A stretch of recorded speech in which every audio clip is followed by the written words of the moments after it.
Welcome to the Band Director Bootcamp podcast, the go-to place for busy band directors who want practical to build programs while maintaining balance in their lives. This podcast is brought to you by the Empowered Music Educator Academy, where we help directors like you find efficiency, sustainability, and impact in your teaching and leadership. And speaking of impact, our platinum sponsor, Kennelly Keys Music, has been serving musicians with a commitment to quality, reliability, and exceptional service. Whether you need top-tier instruments, expert repairs, or trusted advice, they've got you covered. Now, let's dive in and set the tempo for success.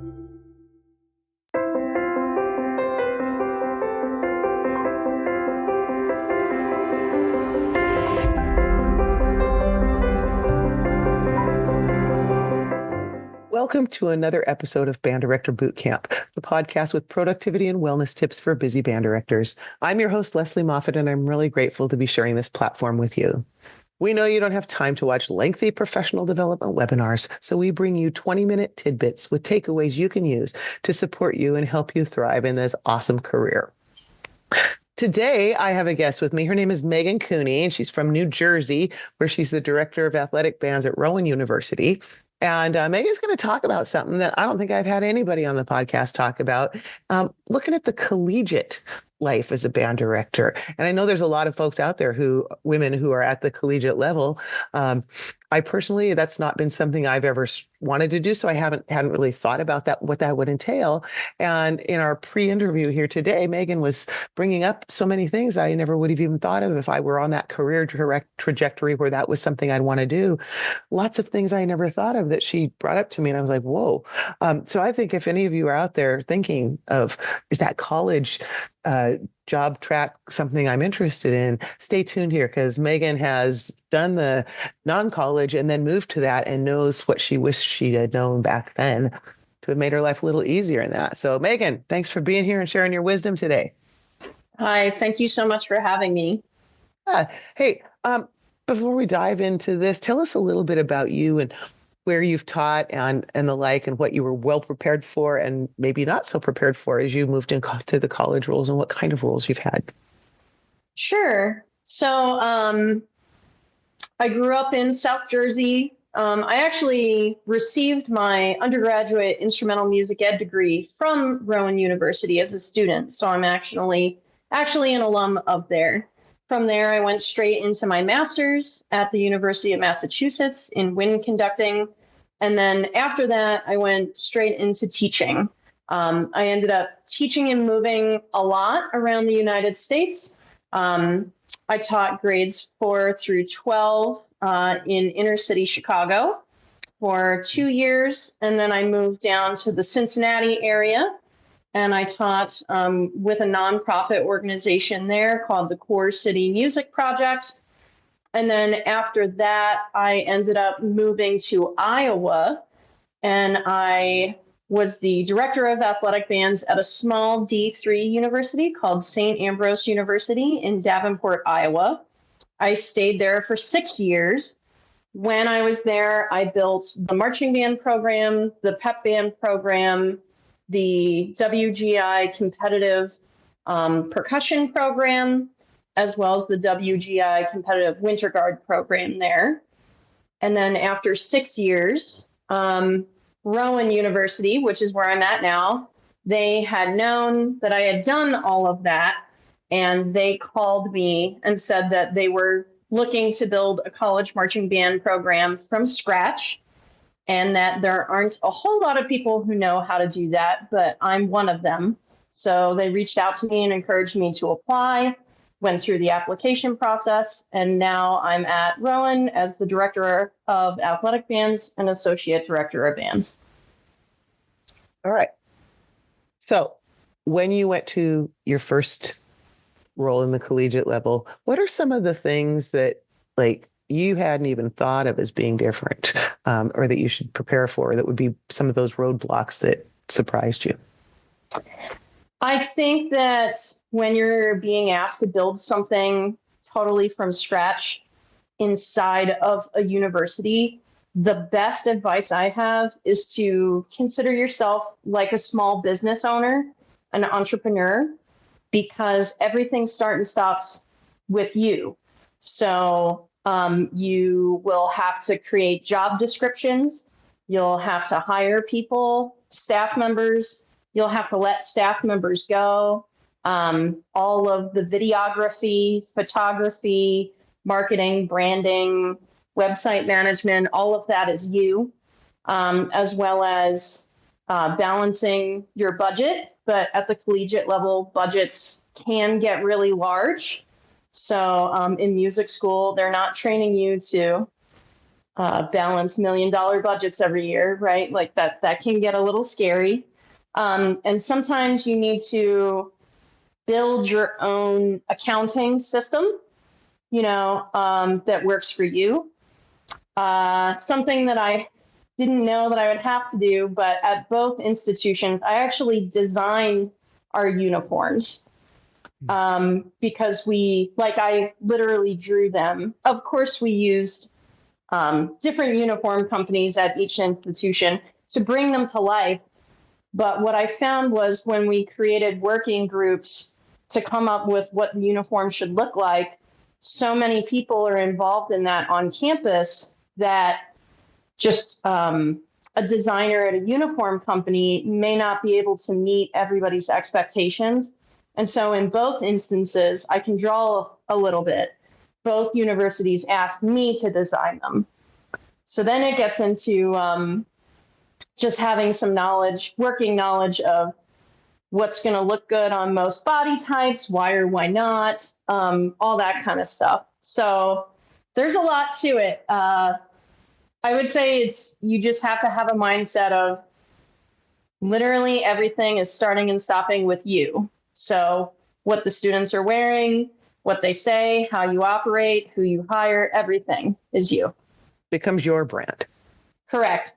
I've often thought of ensembles as our instruments, right? If I get out there and I'm conducting an ensemble and I haven't made sure that the saxophone section's in tune, that'd be like having the middle C on my piano not working. And every time I got to it, it didn't work. And so we have to, like you're saying with the program, the program there, you have to touch every aspect of it, make sure that it's all working. Because as you mentioned earlier, before we talked, there's no band booster program, for example, right? You can't say they'll take care of it. You're coming through that. What's it like when you don't have the office manager, for example? And what are the things that are missing that you went, oh crap, what? Yeah, I mean, it's the work never ends. I would say, when I was teaching at the high school level and also working as a tech inside of the marching band world at various high schools, band boosters and band parents are the best. I love them. They take care of so much. But at the collegiate level, they don't exist. And also they can exist in some capacity, but also due to HIPAA and FERPA, you can't really tell parents any information. So you have to train the students to do everything that band parents might be doing at the high school level. So things that are included in that would be cleaning uniforms, building equipment. So when you're starting programs from scratch, it's wonderful that we get to purchase brand new instruments, but they don't come assembled. And or inventoried Yep, everything. So you have to design, how do you want your inventory to look? How is it going to be? What system do you want to use to best keep track of everything? You have to work with the insurance office on the university campus to make sure everything's insured.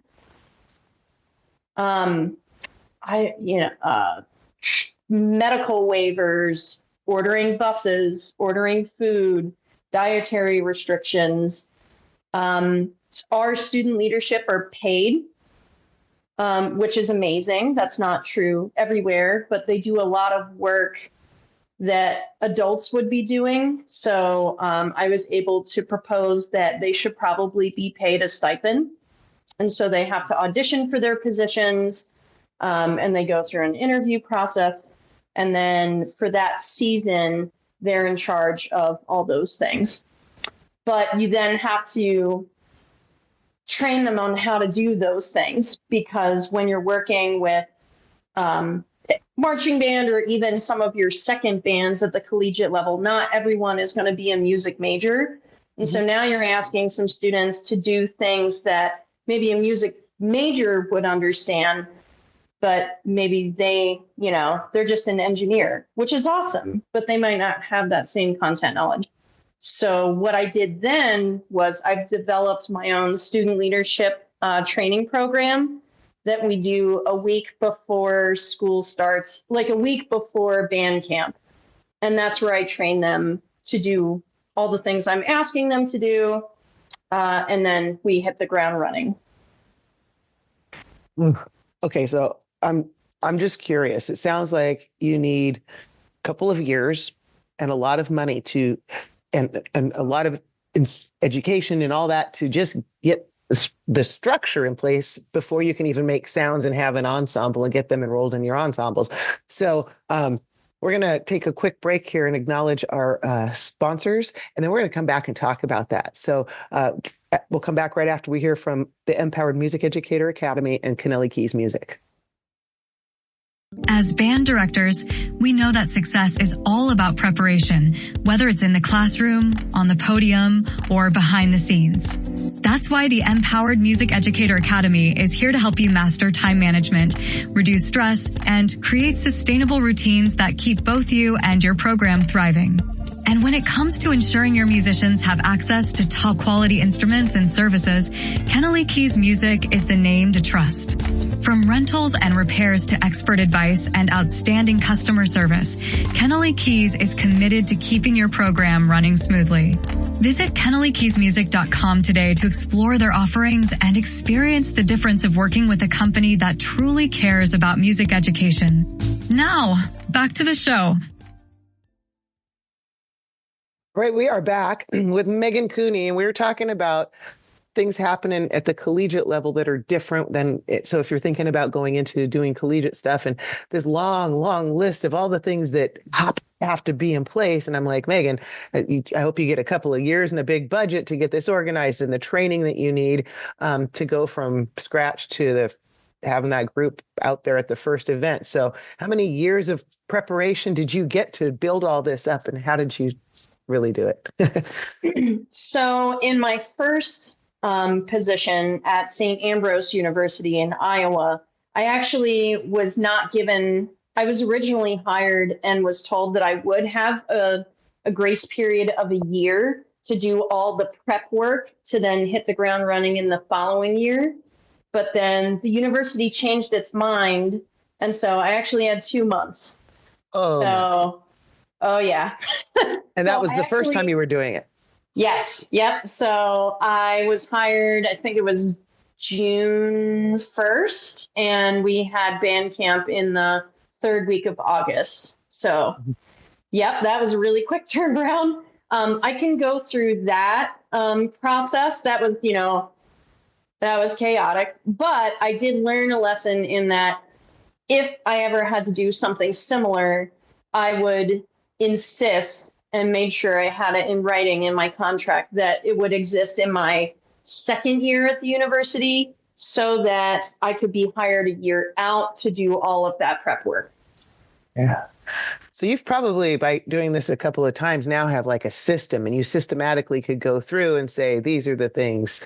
And it would be different in each institution. A lot of the idiosyncrasies would be different, but there's some overall things to think about. Like you're talking about the insurance, the instrument inventory. What do you need in place? So, I always like to leave our listeners with some, hey, here, go to this resource. But I asked you earlier, hey, what resources can they go to? And you had an interesting response. What are all the resources to teach you how to be a collegiate band director with all the behind the scenes stuff? Not the standing on the podium part, but all the other stuff. Yeah, there just isn't a resource right now, which is part of the reason why I thought maybe this would be a good conversation to have. I know I'm not the only person who is currently doing this work, and I know that I'm not the first person to do this work. So I think the more people out there who listen to this and they're like, oh, hey, I had to do something similar. I almost wonder it would be awesome if we could get together and start to put together some resources for people, because it just simply doesn't exist right now. Oh, I love that. So anybody listening out there, if you're into this and you're like, I've done a lot or I've created some things, reach out to me. I can hook you up with Megan. Maybe you can combine some resources and put them out there and we can all have some access to whatever could be shared. Because that'd be awesome. Yeah. A rising tide lifts all ships, right? If we can reach out there and do this for each other, we can all learn. That's why I started this podcast. I'm learning so much free professional development for me, right? And then I share it with other people. So we can share our wisdom and make each other's lives easier and healthier, it is better. And speaking of that, what were some big differences you noticed as like the physical and mental toll or emotional toll that come with the collegiate versus the secondary, perhaps, music roles? Yeah, so there's so much that's different. Even just if you look at, now this is a little bit more specific to the athletic band side of things, but it would be great to see more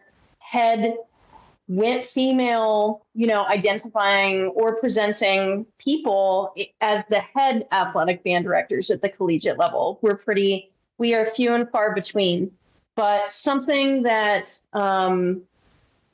I don't think a lot of people think about is a high school football game doesn't have, well, maybe it does, but it's not quite as intense as a college game day, right? So college game days, pretty much anywhere you go, are usually a 10, sometimes 14-hour event. Mm-hmm. And you, even just on a college football game day, you need to prep your body and prep your mind. It goes all the way down to what shoes am I going to wear, making sure I have extra socks packed. There's not a lot of time to eat or drink water or anything like that. So I pack a cooler and I know I'm going to eat this thing at this time when we're done our first rehearsal. And then, it's a lot of planning ahead. It's usually, obviously, as the season goes on, the temperature changes. And so your body's needs are different. But especially when it's hot at the beginning of the season, the first thing I do is actually wake up and I drink a Gatorade or something that has electrolytes and or salt. So like the evening before, I might actually eat some things that are salty, so that as I go throughout my day, the following day or game day, I'm actually retaining the water that I'm putting into my body instead of just constantly hydrating and sweating it out. So even things as small as that, stretching, waking up in the morning and stretching, college band camps are really intense. Usually they're a week, sometimes 2 weeks long, and they're like 12-hour days. So making sure you stretch in the morning, making sure you stretch at night, all that kind of stuff, really important.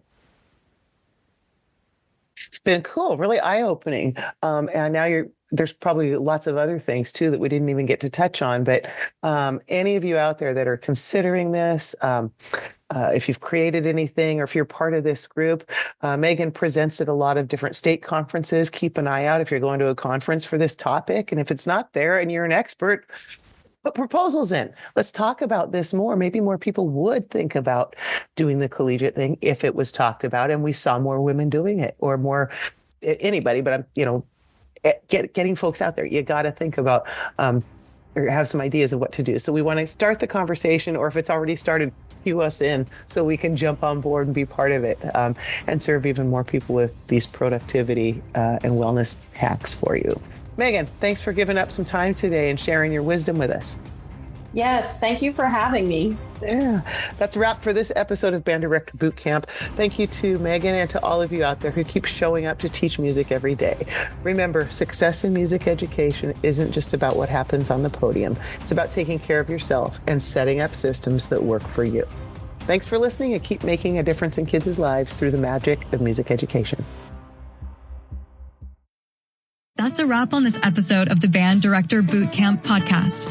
Remember, success in music education isn't just about what happens on the podium. It's about taking care of yourself and setting up systems that work for you. The Empowered Music Educator Academy is here to help you do just that. So be sure to check out our resources at empowerededucator.com. And of course, a huge thank you to Kennelly Keys Music, our platinum sponsor, for their unwavering support of music educators like you. Whether you need instruments, accessories, or expert advice, their team is ready to help. Thanks for listening and keep making music happen.